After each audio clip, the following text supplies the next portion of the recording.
नेपाल में जिन घरों तक पसीने की कमाई एक के बाद एक। नमस्कार। आज हम बिहार की बाढ़ की तह तक जाने की कोशिश करेंगे। नमस्कार।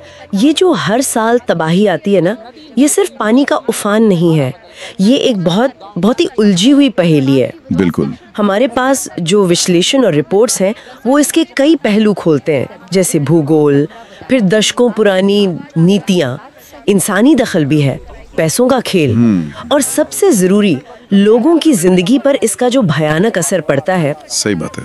तो आज हम इसी पहेली को थोड़ा सुलझाने की कोशिश करेंगे। और सबसे चौंकाने वाली बात पता है क्या है? क्या? ऐसा लगता है कि बाढ़ रोकने के लिए जो अरबों रुपए खर्च हुए, जिन पर तटबंध बनाए गए, तटबंध, वही शायद बाढ़ को और ज्यादा विनाशकारी बना रहे हैं। ये सुनने में थोड़ा अजीब लगता है ना, पर ये सच है। हाँ, तो ये कैसे हुआ? चलिए इसी को समझते हैं। बिल्कुल। तो शुरुआत करते हैं बिहार के भूगोल से। उत्तरी बिहार का इलाका देखें तो एकदम सपाट मैदानी है। हाँ, तराई वाला इलाका। और नेपाल के हिमालय से कई बड़ी नदियाँ उतरती हैं, कोसी, गंडक, बागमती, बहुत सारी। जी। और ये नदियाँ सिर्फ पानी नहीं लाती, अपने साथ लाती हैं भारी मात्रा में गाद, मतलब सिल्ट। बहुत ज्यादा सिल्ट। और एक और बात, इन नदियों का लगभग 2/3 पानी, मतलब 65% से ज्यादा, वो बिहार के बाहर से आता है, नेपाल और तिब्बत से। बिल्कुल सही।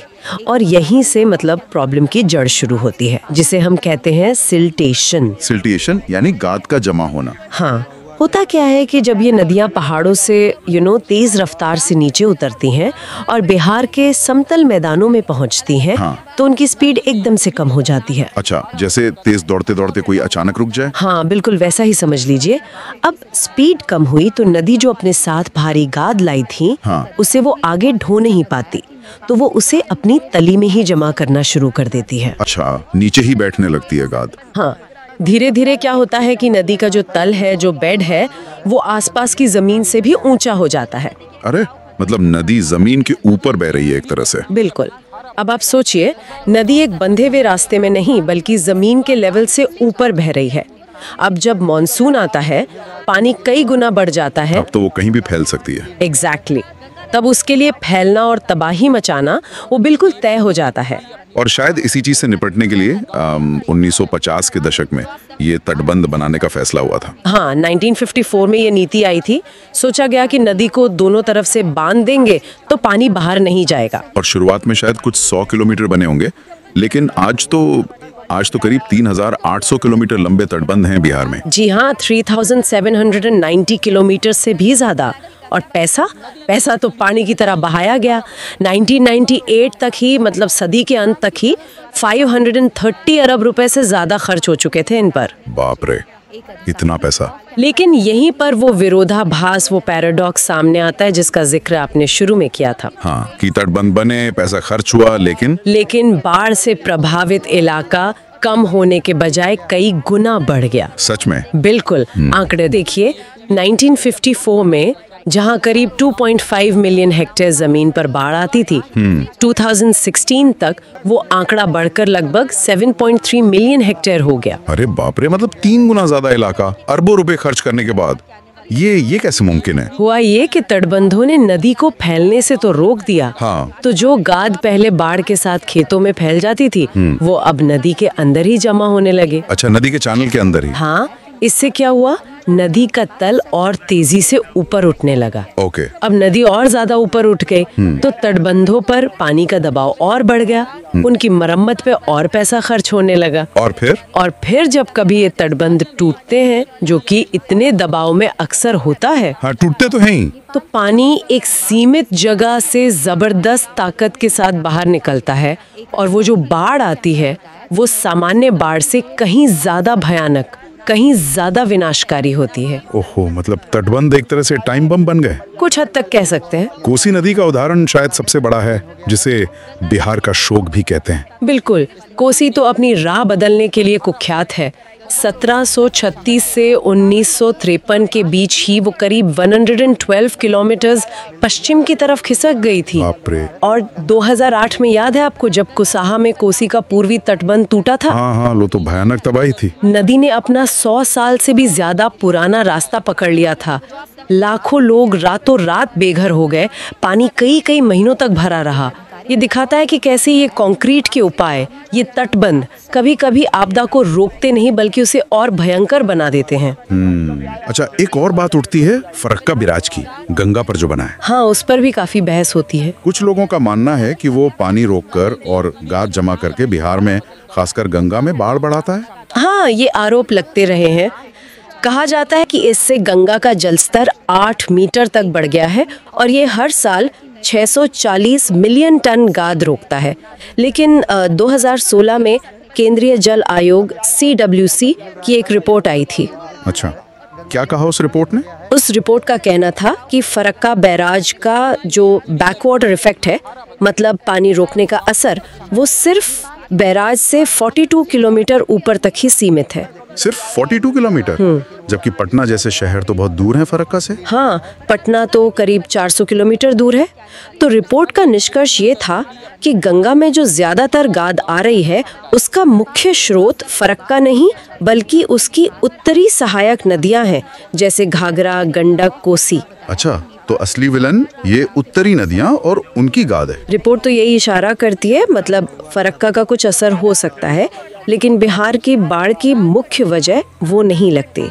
असली प्रॉब्लम इन नदियों का चरित्र और इनसे निपटने की हमारी, कह सकते हैं, इंजीनियरिंग केंद्रित नीतियां ज्यादा लगती हैं।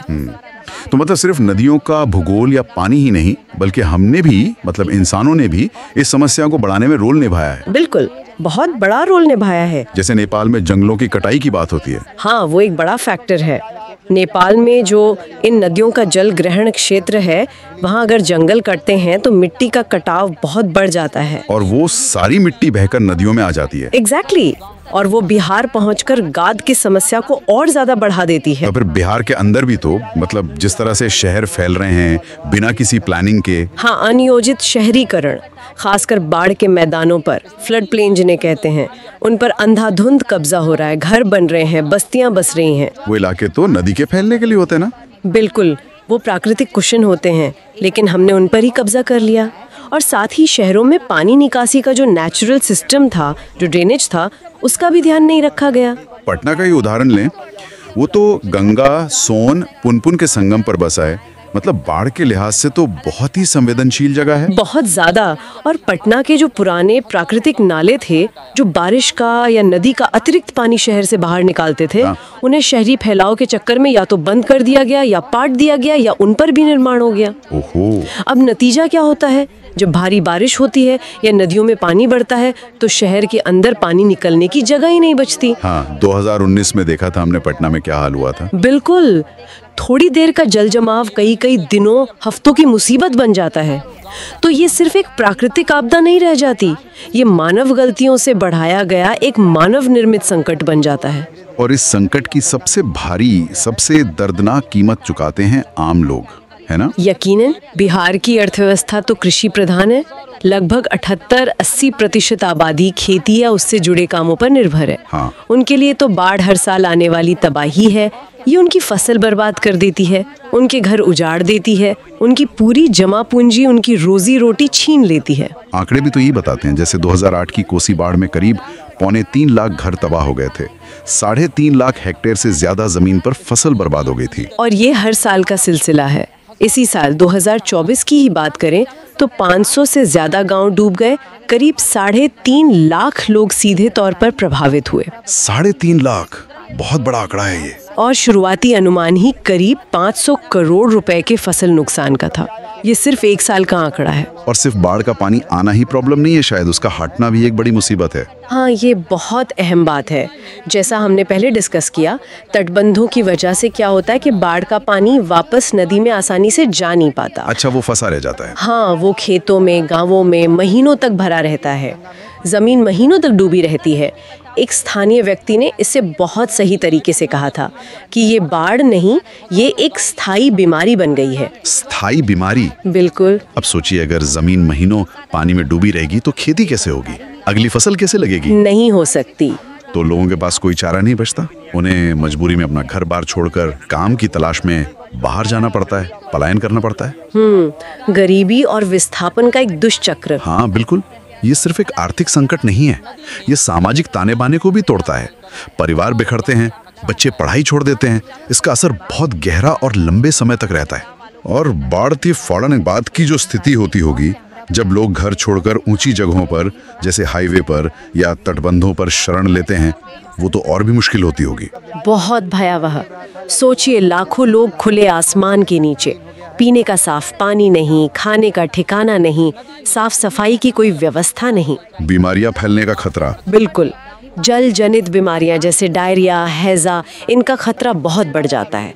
सरकार और कई गैर सरकारी संगठन NGOs राहत कार्य चलाते हैं, जैसे सामुदायिक रसोई खोलना, स्वास्थ्य शिविर लगाना। हाँ, 2024 में भी शायद 200 से ज्यादा सामुदायिक रसोई और 1700 के करीब स्वास्थ्य शिविर लगाए गए थे। हाँ, ये कोशिशें बहुत जरूरी हैं, लेकिन इनमें भी कई बार कमियां रह जाती हैं। जैसे 2021 की बाढ़ पर एक संस्था है स्फीयर इंडिया, उसकी रिपोर्ट आई थी। अच्छा। उस रिपोर्ट में कहा गया था कि लगभग 90% प्रभावित लोगों तक पीने का साफ पानी नहीं पहुंच पाया था।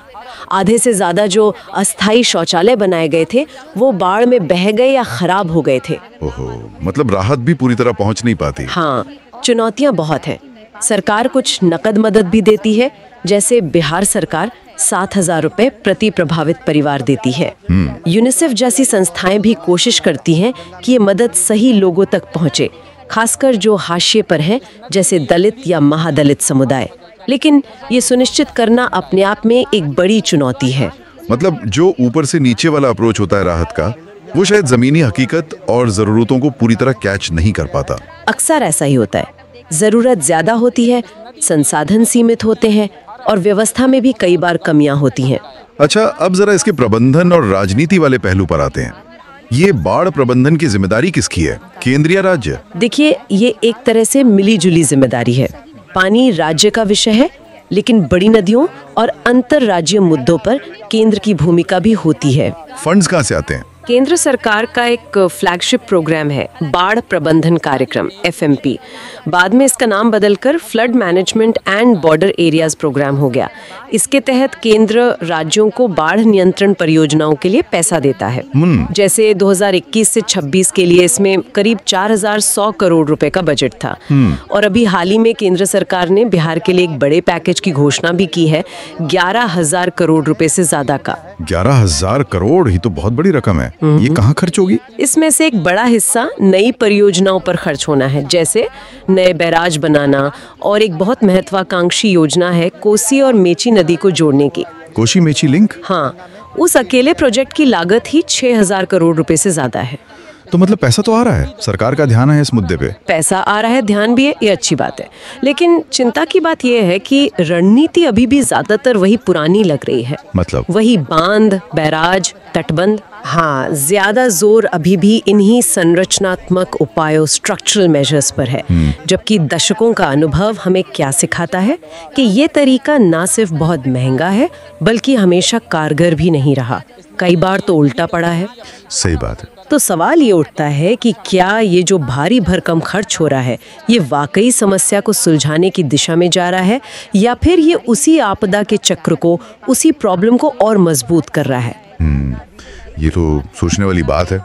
और क्या इस पैसे के सही इस्तेमाल पर भी कोई सवाल है, मतलब भ्रष्टाचार या गड़बड़ी की आशंका? देखिए, हमारे पास जो स्रोत है उनमें सीधे तौर पर किसी बड़े बाढ़ बजट घोटाले का जिक्र तो नहीं मिलता है। हाँ। लेकिन CAG यानी महालेखा परीक्षक जो सरकारी खर्चों का ऑडिट करती है, उसकी एक हालिया रिपोर्ट वित्तीय वर्ष 2023-24 के लिए एक बहुत चिंताजनक तस्वीर पेश करती है। क्या कहती है CAG रिपोर्ट? रिपोर्ट बताती है कि बिहार सरकार करीब 71,000 करोड़ रुपए सोचिए 70,877 करोड़ रुपए के यूटिलाइजेशन सर्टिफिकेट्स यूसीज समय पर जमा ही नहीं कर पाई है। यूसी ये क्या होता है? यूसी एक तरह का प्रमाण पत्र होता है जो बताता है कि जिस काम के लिए पैसा दिया गया था वो पैसा उसी काम पर सही तरीके से खर्च हुआ है। ये हजारों की संख्या में पेंडिंग है, 49,000 से ज्यादा यूसी, और इनमें से कई तो सालों पुराने हैं। तो अगर यूसी जमा नहीं हुआ तो इसका मतलब क्या है? इसका सीधा मतलब ये है कि आधिकारिक तौर पर ये पता ही नहीं है कि वो 71,000 करोड़ रुपए कहाँ और कैसे खर्च हुए हैं, उसकी पुष्टि नहीं है। बाप रे। और सीएजी रिपोर्ट बहुत साफ शब्दों में चेतावनी देती है। वो कहती है कि इतने बड़े पैमाने पर यूसी का पेंडिंग होना गबन, दुरुपयोग और फंड के गलत इस्तेमाल, डाइवर्शन ऑफ फंड्स के जोखिम से भरा है। यानी गड़बड़ी की पूरी गुंजाइश है। बिल्कुल, ये एक तरह की गंभीर वित्तीय अनुशासनहीनता है। भले ही कोई एक निश्चित बाढ़ घोटाला ना पकड़ा गया हो, लेकिन ये रिपोर्ट दिखाती है कि पूरा सिस्टम ही ऐसा है जहां पारदर्शिता और जवाबदेही की भारी कमी है। और ऐसे माहौल में ये पता लगाना लगभग नामुमकिन हो जाता है कि बाढ़ नियंत्रण या राहत के नाम पर जो पैसा आ रहा है वो वाकई सही जगह लग भी रहा है या नहीं। ये तो बहुत गंभीर बात है। क्या इसका कोई ठोस उदाहरण भी है जहां गड़बड़ी देखी हो? हाँ, एक उदाहरण अवैध बालू खनन का है जो सीधे सीधे बाढ़ की समस्या से जुड़ा है। अच्छा, बालू खनन, वो कैसे? हाल ही में प्रवर्तन निदेशालय ईडी ने बिहार के बांका जिले में एक बड़े अवैध रेत खनन रैकेट का पर्दाफाश किया। अनुमान है कि इसमें 130 करोड़ रुपए से ज्यादा का घोटाला हुआ है। 130 करोड़? हाँ, और इसमें राजनीतिक कनेक्शन होने का भी शक जताया गया है। इससे पहले आईआईटी पटना की एक रिपोर्ट ने भी राज्य में बड़े पैमाने पर अवैध खनन की पुष्टि की थी। लेकिन अवैध खनन का बाढ़ से क्या लेना देना? लेना देना है, और बहुत गहरा लेना देना है। जब नदियों के किनारे से अवैध तरीके से बिना किसी वैज्ञानिक प्लानिंग के बालू निकाला जाता है तो इससे नदी के तट कमजोर हो जाते हैं। अच्छा। पानी का वेग, उसकी गति बढ़ जाती है। जमीन के नीचे पानी का स्तर, ग्राउंड वाटर लेवल भी गिरता है, और ये सब मिलकर बाढ़ के खतरे को और ज्यादा बढ़ा देते हैं। मतलब ये सिर्फ पैसे का घोटाला नहीं है, ये पर्यावरण और बाढ़ सुरक्षा से भी खिलवाड़ है। बिल्कुल, ये दिखाता है कि कैसे कुछ ताकतवर लोग शायद सिस्टम की मिलीभगत से न सिर्फ नियमों को तोड़ रहे हैं बल्कि उसी संकट को और गंभीर बना रहे हैं जिससे लड़ने के लिए सरकार करोड़ों खर्च कर रही है। विडंबना देखिए। सच में। तो ये तो साफ है कि जो पुरानी रणनीति थी सिर्फ तटबंध बनाने वाली, वो अब काम नहीं कर रही बल्कि शायद नुकसान ही कर रही है। हाँ, अब ये बात विशेषज्ञ भी मान रहे हैं और शायद सरकार के स्तर पर भी ये समझ आ रही है। राज्य का जल संसाधन विभाग भी अब कह रहा है कि तटबंध सिर्फ अल्पकालिक उपाय हैं। बिल्कुल। तो अब जरूरत है एक सोच में बदलाव की। हमें नदियों से लड़ने की बजाय उनके साथ जीना सीखना होगा। मतलब किस तरह के उपाय? मतलब संरचनात्मक स्ट्रक्चरल उपायों के साथ साथ, या शायद उनसे भी ज्यादा, हमें गैर संरचनात्मक नॉन स्ट्रक्चरल उपायों पर जोर देना होगा। गैर संरचनात्मक जैसे कि? जैसे सबसे पहला है flood plain zoning. Flood plain zoning? हाँ, यानी बाढ़ के सबसे ज्यादा खतरे वाले इलाकों को चिन्हित करना और वहाँ किसी भी तरह के नए निर्माण पर सख्ती से रोक लगाना। बिहार सरकार ने वैसे तटबंधों के बीच के इलाके को फ्लड प्लेन जोन घोषित किया भी है। अच्छा। बस जरूरत है उसे कड़ाई से लागू करने की ताकि लोग उन खतरनाक इलाकों में न बसें। और क्या हो सकता है? दूसरा, डेटा और टेक्नोलॉजी का इस्तेमाल। एक अच्छा flood management information system FMIS बनाना। FMIS? हाँ, इससे क्या होगा कि हमें बाढ़ की ज्यादा सटीक भविष्यवाणी मिल सकेगी। कब, कहाँ, कितना पानी आएगा, इसकी बेहतर जानकारी होगी। रियल टाइम डेटा मिलेगा। इससे समय पर चेतावनी जारी की जा सकती है, लोगों को सुरक्षित जगहों पर पहुंचाया जा सकता है और पानी की निकासी का प्रबंधन भी बेहतर हो सकता है। ये तो जरूरी लगता है। इसके अलावा खेती के तरीकों में बदलाव लाना, ऐसी फसलें उगाना जो पानी में कुछ समय तक रह सके, या बाढ़ के मौसम के हिसाब से फसल चक्र बदलना। ओके। लोगों को बाढ़ रोधी घर बनाने के लिए प्रोत्साहित करना और तकनीकी मदद देना। और हाँ, पानी को जमा करने के लिए पारंपरिक तरीके जैसे तालाब, झीलें या नए जलाशय बनाना और नदियों से नियमित रूप से गाद निकालना पर भी विचार करना होगा। हालांकि ये अपने आप में एक बहुत बड़ी चुनौती है। ये सब तो ठीक है, लेकिन ज्यादातर नदियां तो नेपाल से आती हैं। जब तक वहाँ कुछ नहीं होता तब तक बिहार में किए गए उपाय कितने कारगर होंगे? ये बिल्कुल सही सवाल है और यही शायद सबसे बड़ी चुनौती भी है। स्थायी समाधान के लिए नेपाल के साथ सहयोग अनिवार्य है। कोसी पर सप्तकोसी हाई डैम बनाने की बात या बागमती पर भी बड़े बांध बनाने की बात ये दशकों से चल रही है। हाँ, सुनते तो हैं काफी टाइम से। लेकिन इसमें कई राजनीतिक, तकनीकी और अब तो शायद क्लाइमेट चेंज से जुड़ी चिंताएं भी हैं जिनकी वजह से ये मामला आगे नहीं बढ़ पा रहा है। तो क्या ये कभी हो पाएगा? कहना मुश्किल है, लेकिन जब तक उद्गम स्थल पर यानी नेपाल में पानी और सिल्ट के प्रबंधन के लिए कोई ठोस कदम नहीं उठाए जाते, तब तक बिहार में किए जाने वाले उपाय ज्यादातर लक्षणों का इलाज ही करते रहेंगे, बीमारी की जड़ का नहीं। इसके लिए लगातार उच्च स्तरीय कूटनीतिक प्रयासों की जरूरत है। सही बात है। लेकिन इसका मतलब ये नहीं कि हम हाथ पर हाथ धरे बैठे रहें। एक और बहुत जरूरी चीज है स्थानीय स्तर पर काम करना। समाधान सिर्फ ऊपर से पटना या दिल्ली से नहीं आ सकता। मतलब नीचे से ऊपर का अप्रोच। बिल्कुल, बॉटम अप अप्रोच। जो स्थानीय समुदाय हैं, जो पीढ़ियों से बाढ़ के साथ रहते आए, उनके पास अपना एक पारंपरिक ज्ञान होता है, बाढ़ से निपटने के अपने तरीके होते हैं। हाँ, वो तो हो गई। उनकी भागीदारी बहुत जरूरी है। योजना बनाने से लेकर उसे लागू करने तक समुदाय आधारित पहल को बढ़ावा देना होगा। जैसे एक उदाहरण है फर्स्ट रिस्पांस रेडियो इंडिया का। ये क्या करते हैं? ये बाढ़ जैसी आपदाओं के समय स्थानीय रेडियो स्टेशन स्थापित करके लोगों तक सही समय पर जरूरी जानकारी पहुंचाते हैं। अच्छा। क्या करें, क्या न करें, कहाँ मदद मिलेगी, सरकारी योजनाएं क्या हैं, ये सब। ये लोगों और प्रशासन के बीच एक पुल का काम करते हैं और मनोवैज्ञानिक सहारा भी देते हैं। अच्छा, ये तो बहुत उपयोगी है। हाँ, तो कहने का मतलब है कि हमें एक ऐसी व्यवस्था बनानी होगी जिसमें स्थानीय लोग सिर्फ पीड़ित ना हो बल्कि समाधान का हिस्सा बने।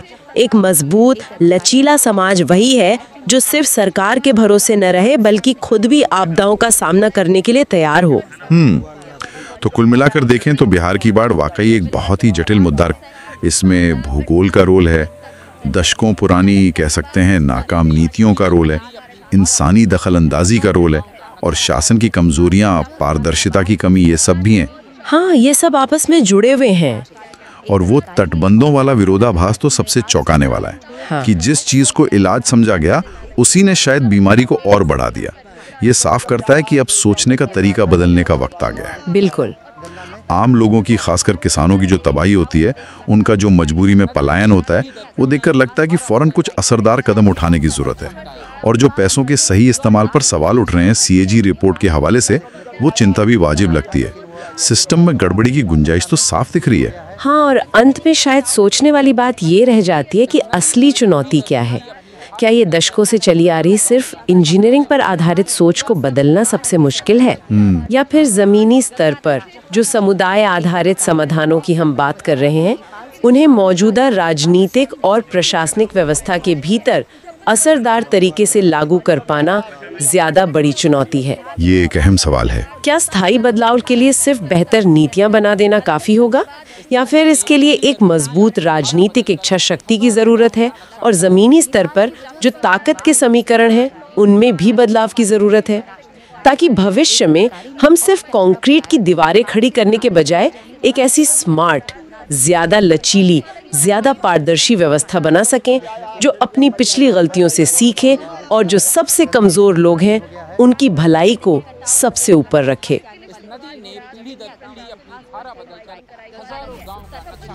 नेपाल की वजह से